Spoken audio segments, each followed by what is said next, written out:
Considerado el peso pesado más duro de su generación, Charles "Sonny" Liston ganó y perdió el título mundial de forma dramática. A pesar de su esfuerzo para inscribir su nombre en los anales del boxeo, no se le permitió olvidar su pasado como delincuente juvenil, ni sus contactos con los bajos fondos. Ese trasfondo le privó del respeto que merecía por su innegable talento como boxeador. Nadie sabe con certeza cuándo nació Charles "Sonny" Liston. En el condado de San Francisco, Arkansas, no se molestaban en hacer certificados de nacimiento a los hijos de las familias negras pobres que tanto abundaban durante la Gran Depresión de los años 30. Liston afirmaba que nació el 8 de mayo de 1932, pero todo indica que en realidad lo hizo mucho antes. La historia de Liston fue de todo menos ejemplar. Fue arrestado en 19 ocasiones y condenado varias veces, y durante una época fue esquirol, y matón cuando fue necesario, al servicio de empresarios sin escrúpulos que odiaban negociar con los sindicatos. No es la clásica historia del héroe americano, pero no extraña que su vida transcurriera por esos derroteros después de conocer su entorno familiar y social. Charles Liston fue uno de los 25 hijos que tuvo con dos familias un recolector de algodón de Arkansas. Cuando sus padres se separaron, Charles se marchó con su madre a San Luis, donde a los 13 años ingresó en la escuela. Allí fue objeto de las burlas de los chicos de la ciudad, que humillaban en cualquier ocasión a aquel paleto que apenas sabía leer y escribir y que se expresaba con dificultad. Esas humillaciones llegaron a su punto álgido cuando sus compañeros de clase se enteraron de que, hasta su llegada a San Luis, Liston no había tenido nunca un par de zapatos. Liston aguantó algo más de un año, pero en cuanto pudo dejó la escuela y a su familia y pasó a ganarse la vida como fuera. En 1950 fue arrestado y condenado junto a dos compinches por robo a mano armada en una tienda. Se había llevado un botín de $37, pero Liston fue capturado antes de que pudiera gastarse su parte. Le condenaron a 5 años en la penitenciaría del estado de Missouri. 12 años más tarde, regresó de visita como campeón del mundo. Liston conoció en la cárcel a su primer amigo de verdad, el padre Alois Stevens, capellán católico del centro. Empezó a boxear animado por Stevens y se encontró tan a gusto con los guantes puestos que cuando dejó la prisión, 2 años y medio más tarde, siguió peleando. Tras ganar el trofeo de los guantes de oro en 1953, se dirigió a dos promotores de la ciudad de San Luis, Irving Showalter y Hans Bernstein, para que le introdujeran en el boxeo profesional. Showalter llamó a un entrenador de prestigio, Ray Arcel, para que echara un vistazo al joven púgil. Arcel quedó impresionado. Lo que más me llamó la atención no fue su poderoso cuerpo, su agilidad o su determinación. Lo que me impresionó fue cómo usaba su mano izquierda. Pasaba del jab al gancho y al revés con una facilidad increíble, comentó años más tarde el entrenador. Para Arcel, lo más sorprendente era que Liston era un boxeador aficionado sin experiencia y ya sabía utilizar la mano izquierda como solo campeones como Benny Leonard o Billy Conn habían hecho. Liston debutó como peso pesado profesional el 2 de septiembre de 1953 de forma intachable, victoria por KO sobre Don Smith en San Luis en apenas 33 segundos. Aquella misma noche, Charles Liston fue bautizado Sonny. Durante el pesaje anterior al combate, Smith se dirigió a su joven e inexperto rival con el apelativo Sonny Boy, hijito, tratando de impresionarle. Al promotor de la velada le gustó el apodo y el maestro de ceremonias presentó al debutante como Sonny Liston. Después de 4 nuevas victorias en San Luis, Liston peleó en Detroit. Allí cosechó su primera derrota ante Marty Marshall en septiembre de 1954. Su siguiente combate volvió a ser una victoria, a los puntos sobre Neil Welch. Después llegó el turno de la revancha sobre Marshall, que preparó el combate en 3 días, lo suficiente para derribar a Liston por primera vez en su carrera. La joven promesa superó la obligatoria cuenta de protección de 8 y se recuperó tan bien que derribó a Marshall en 3 ocasiones en el 6º asalto, antes de que el árbitro parara la pelea. Antes de volver a enfrentarse a Marshall en marzo de 1956, en el duelo decisivo, Liston cosechó otras 4 victorias antes del límite. Marshall le opuso mucha mayor resistencia, pero acabó cediendo a los puntos. Liston llevaba 14 victorias en 15 combates y su camino hacia la cima del boxeo profesional parecía expedito, hasta que su vida volvió a descarrilar. Las circunstancias precisas de su arresto posterior al tercer combate contra Marshall no están muy claras. El informe oficial explicaba que un agente de policía, Thomas Mellow, vio un taxi mal aparcado ante un callejón y se dirigió a la casa más próxima para preguntar si el conductor se encontraba allí. En la casa estaban Liston, Geraldine Chambers, su futura esposa, el taxista y otra mujer. Según el policía, los 4 parecían bebidos y cuando pidió que retiraran el taxi de donde estaba aparcado, Liston empezó a meterse con él. El policía fue encontrado más tarde en el callejón con señales de haber sido duramente golpeado. Liston fue condenado a 9 meses de cárcel, pero antes de que se celebrara la vista de su juicio, fue arrestado en 4 ocasiones, por exceso de velocidad, por negarse a responder a diversas citaciones y 2 por robo, aunque estos 2 últimos cargos fueron retirados. Liston se trasladó a Filadelfia tras cumplir la condena. Allí consiguió la protección de 2 capos de los bajos fondos, Frankie Carbo y Blinky Palermo. Aunque estaba en la cárcel, Carbo llegó a ser el propietario del 52% del contrato de Liston, mientras que Palermo y otro promotor, Johnny Vitale, tenían cada uno otro 12%. Esto dejaba a Liston tan solo el 24% de sus ganancias, que tenía que repartir con su manager oficial, Pep Barone. El púgil tuvo más problemas con la policía, a la que acusó de arrestarle con la mínima excusa. Decidió mudarse a Denver y recuperar su amistad con el padre Edward Murphy, un cura católico. Gracias a su positiva influencia, Liston aprendió a leer y escribir con propiedad y pudo disfrutar de la vida en su nuevo hogar.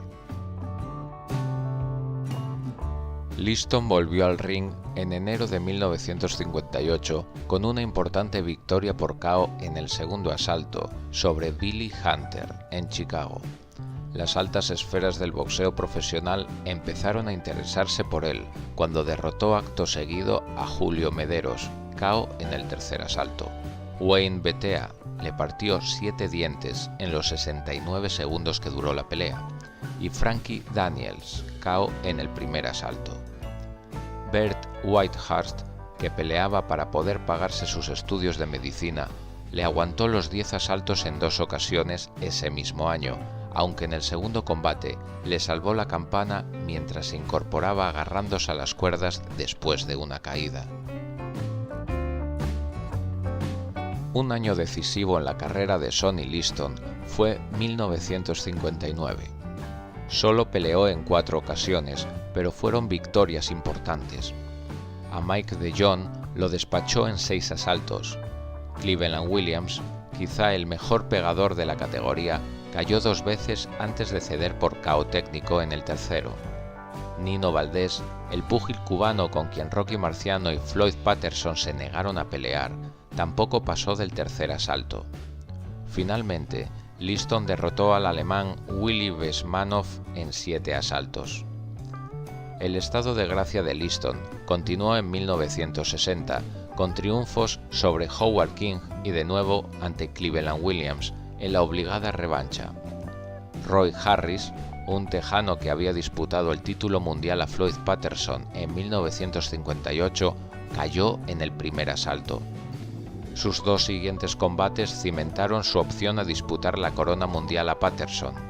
Zora Folley y Eddie Machen eran dos boxeadores de gran prestigio y personalidad a los que el campeón del mundo evitaba pese a las críticas de los aficionados.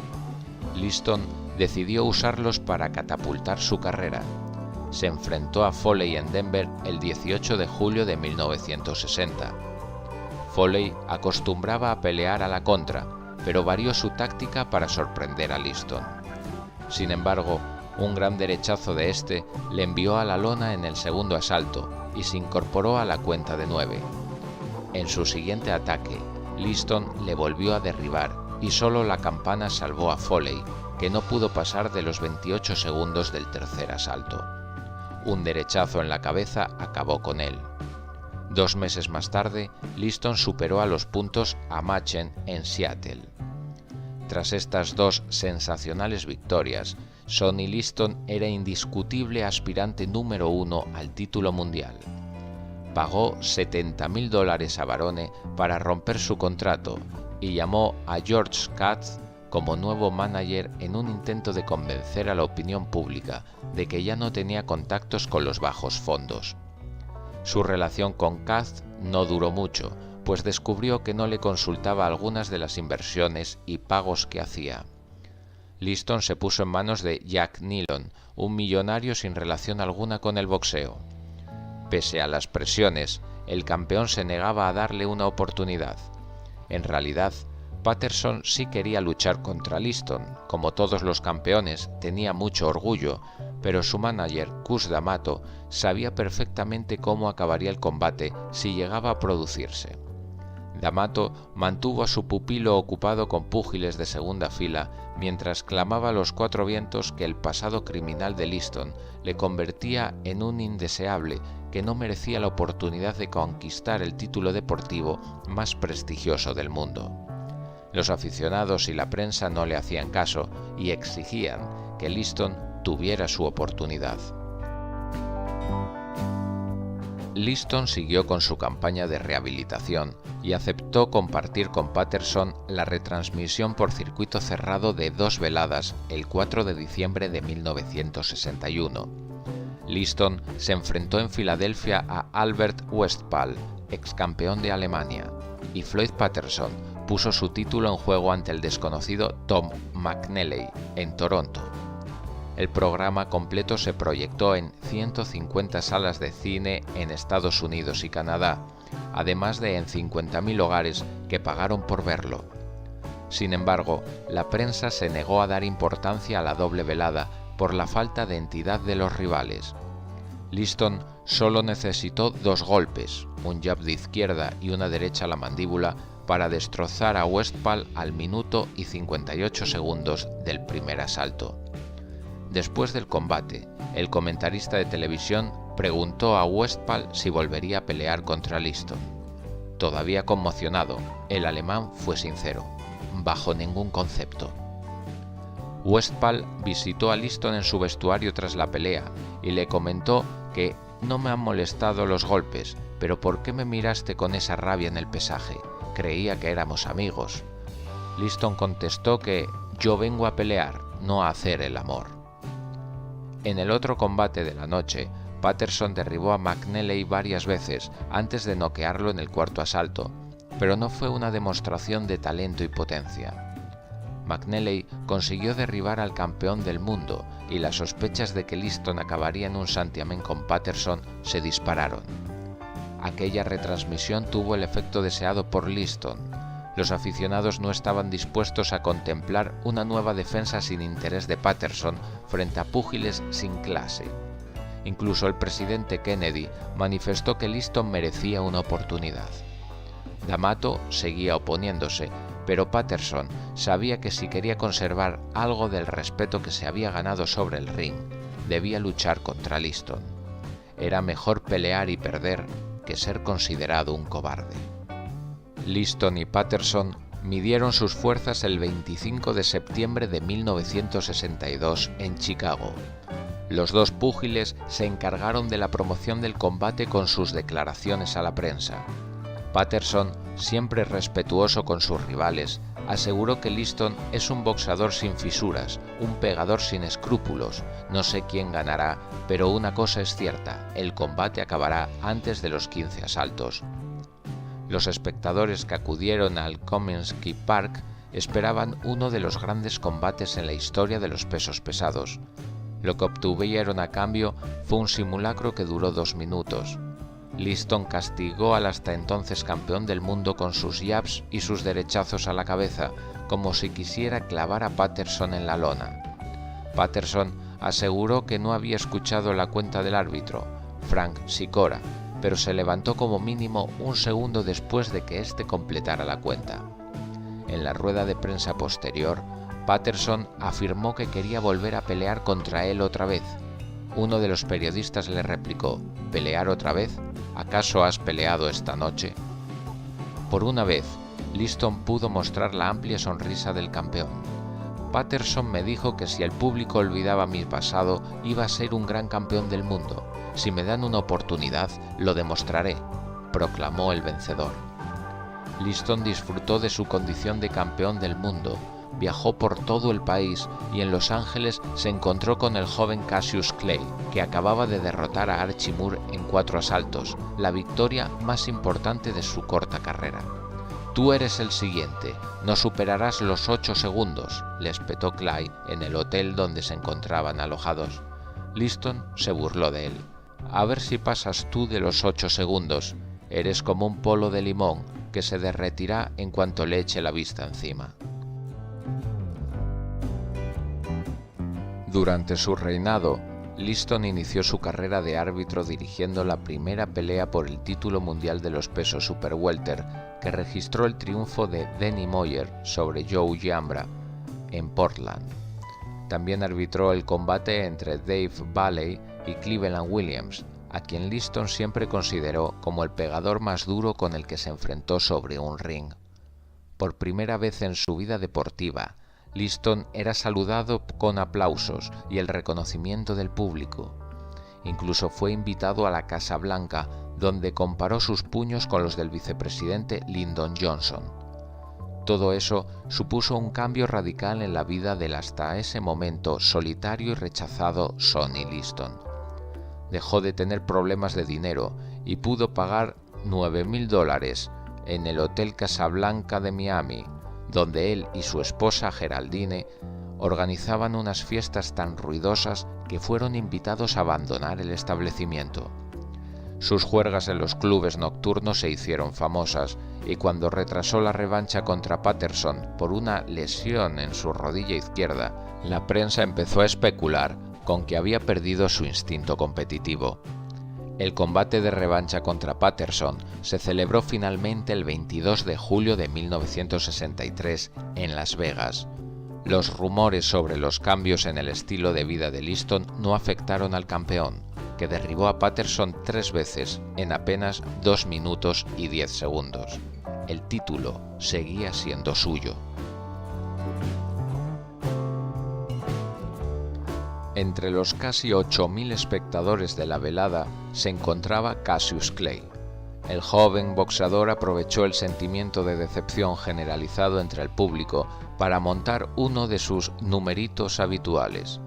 Subió al ring después del combate y desafió a Liston con gestos y bravuconadas.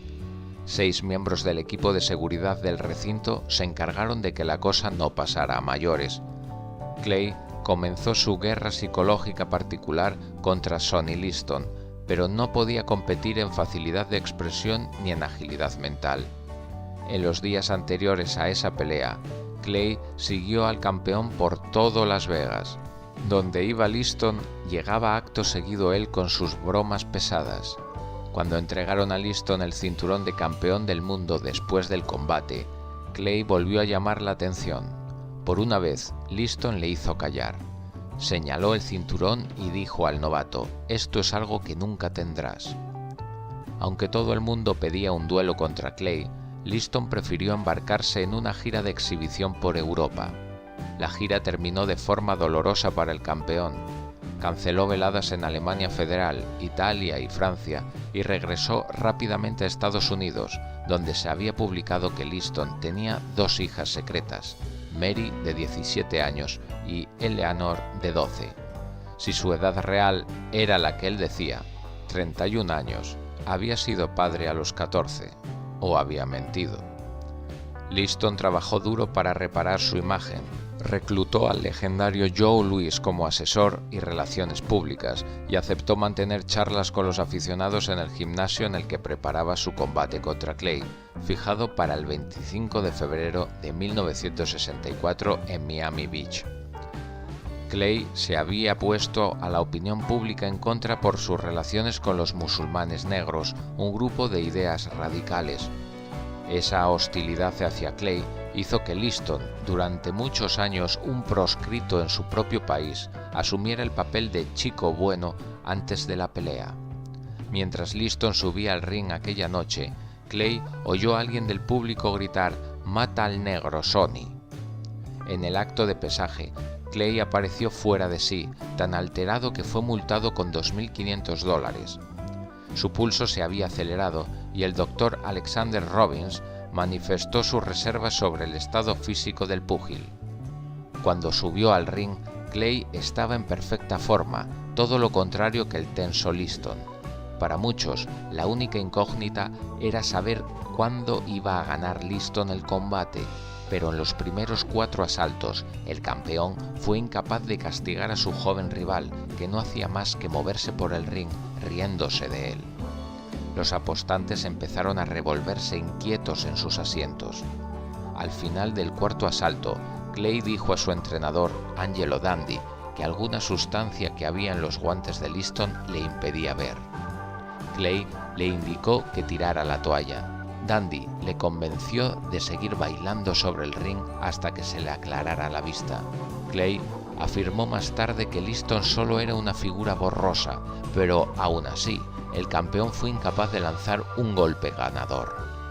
Cuando recuperó la visibilidad, Clay se dio cuenta de que delante no tenía el ogro que todos esperaban, sino un boxeador cansado. Liston se rindió en el 6.º asalto y se negó a seguir cuando la campana marcó el inicio del 7.º. Su reinado había terminado después de su segunda defensa. Liston arguyó que se había hecho daño en el hombro izquierdo, lo que le impidió usar su jab con eficacia, pero pocos le creyeron. Había abandonado y los grandes campeones no lo hacían, especialmente cuando su prestigio se asentaba en su determinación y su capacidad para intimidar a los rivales. El mito de la invencibilidad de Liston había terminado y la revancha contra Clay en 1965 se encargó de que jamás volviera a hablarse de él. Un derechazo que muchos ni siquiera pudieron apreciar en directo envió a Liston a la lona en el primer asalto. Mientras estaba en el suelo, el nuevo campeón, ya Muhammad Ali, permaneció de pie desafiante en una de las imágenes más famosas en la historia del boxeo. Liston se recuperó después de 14 segundos. El árbitro, el ex campeón Jersey Joe Walcott, ya había señalado el final del combate.